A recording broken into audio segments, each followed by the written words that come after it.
believe her.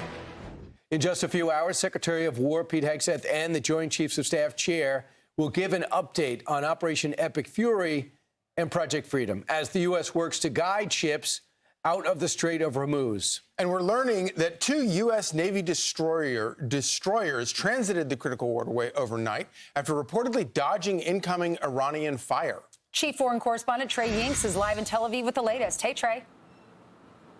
Yeah, hey guys, good morning. Tension continues to rise across the Middle East as Iran is firing on vessels in the Persian Gulf. This comes as the United States is working to guide ships out of the Gulf through the Strait of Hormuz as part of Project Freedom. Overnight, CENTCOM Commander Admiral Brad Cooper described the U.S. firepower protecting the operation. It's a defensive operation. We are employing U.S. ballistic missile defense-capable destroyers, over 100 land and sea-based aircraft, multi-domain unmanned platforms, and then 15,000 service members to extend this defensive umbrella across the Strait of Hormuz. We have an enormous amount of capability and firepower concentrated in and around the strait, including A-864 Apache and M-860 Seahawk helicopters. I spoke yesterday with President Trump, who told me that if Iran attacks U.S. vessels in this area, they will be, quote, blown off the face of the earth. The president went on to say, we have more weapons and ammunition at a much higher grade than we had before. We have the best equipment. We have stuff all over the world. We have these bases all over the world. They're all stocked up with the equipment. We can use all of that stuff, and we will if we need it. We do know early on Monday, 2 vessels were successfully escorted through the strait, but since then, Iran has ramped up attacks on the UAE, a U.S. ally in the Gulf. 15 missiles and 4 drones targeted the country with damage caused to a key oil facility. The bottom line here, the Iranians are testing this fragile ceasefire as the United States is preparing for the possibility of a return to combat operations. Guys? So, Trey, the goal is to form an umbrella and let it be known that we can protect you if you go through the strait. While it's good news the destroyers made it through, we destroyed 5 or 6 fast boats. The bad news is, as long as there's that type of fire and resistance, you're not going to have any tankers go through, correct?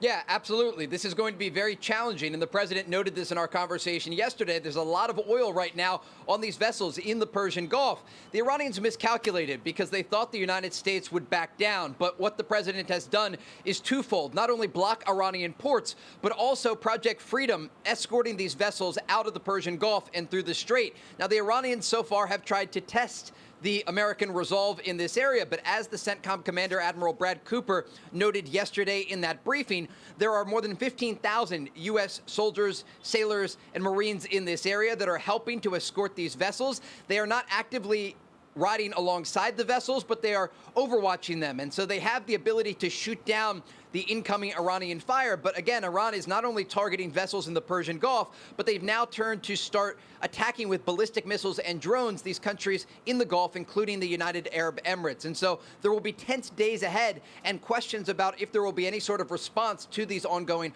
Iranian efforts to disrupt shipping in the Persian Gulf. Yeah, I mean, Trey, the UAE Defense Ministry has confirmed that their air defense systems did intercept the ballistic missiles. Iran is denying that it's coming from them, but this does mark escalation. Isn't this a violation of the ceasefire? Yes, it is a violation of the ceasefire, and it's not the first time that Iran has violated the ceasefire.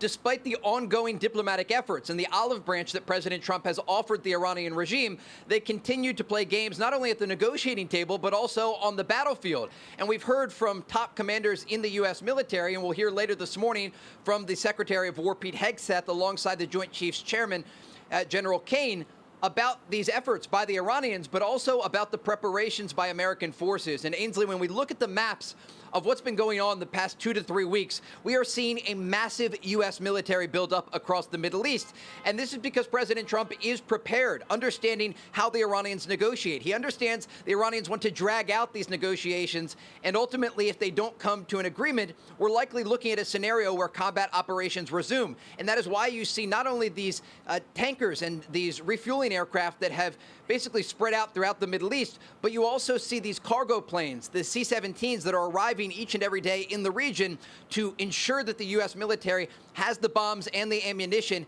if these combat operations do resume.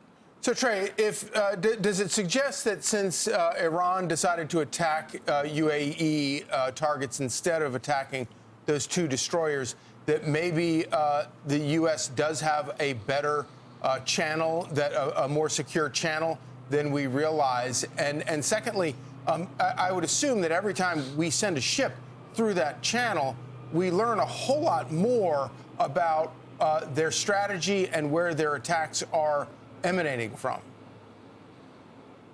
Yeah, absolutely. Right now, the Iranians are under an immense amount of economic pressure as a result of the successful U.S. blockade of Iranian ports. They're reaching a point where they have no more oil storage facilities left to hold the oil. And this ultimately will put more pressure domestically on the Iranian regime, a regime that saw earlier this year people go to the streets despite the fact they were met with live ammunition and demonstrate against the economic conditions inside of Iran. But there's another major question here, and that's whether or not other countries around the world are going to get involved in helping to escort these vessels through the Strait of Hormuz. Right now, the United States is doing the majority of the work to ensure the safety of these merchant vessels, not only in the Strait, but also in the Persian Gulf. And we're talking about hundreds of vessels and more than 20,000 sailors that have been trapped there in the Persian Gulf. And the United States is basically the main actor behind the firepower that is ensuring these vessels now can get through. There are other countries who have come under attack. We're talking about South Korea, for example, that according to reports today is considering, according to their domestic law, if they can get more directly involved. But there are other countries that use the Strait of Hormuz. This is a critical waterway that accounts for around 20% of the global oil that is used by the world.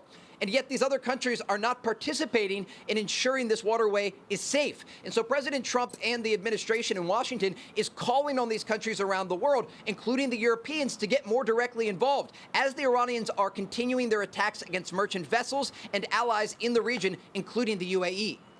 Yeah, we just don't know what they're capable of doing. You know, what we did yesterday, can any other country do what we did yesterday? Trey, thanks so much. Appreciate it. You know, one thing is, Ainsley, to your question about the UAE, they did hit the place, the actual pipeline, which the UAE has been using to circumvent the strait. So they know exactly what they're doing. And guess who's providing almost all the logistics, the satellite? Russia. Yeah. So at one point, we have to address the problem. Russia's providing the exact satellite, where our bases are located, I don't know about communication.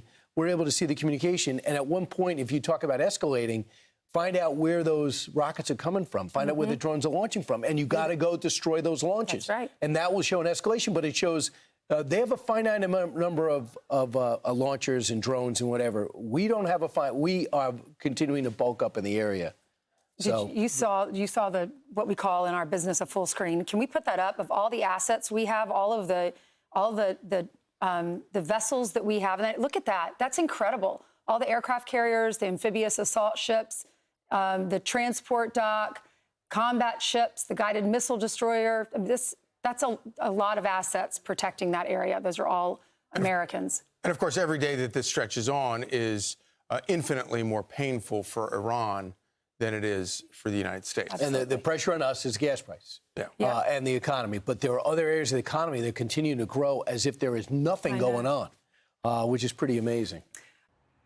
Be sure to like and subscribe for all the Fox News latest on YouTube and catch full shows streaming now on Fox One.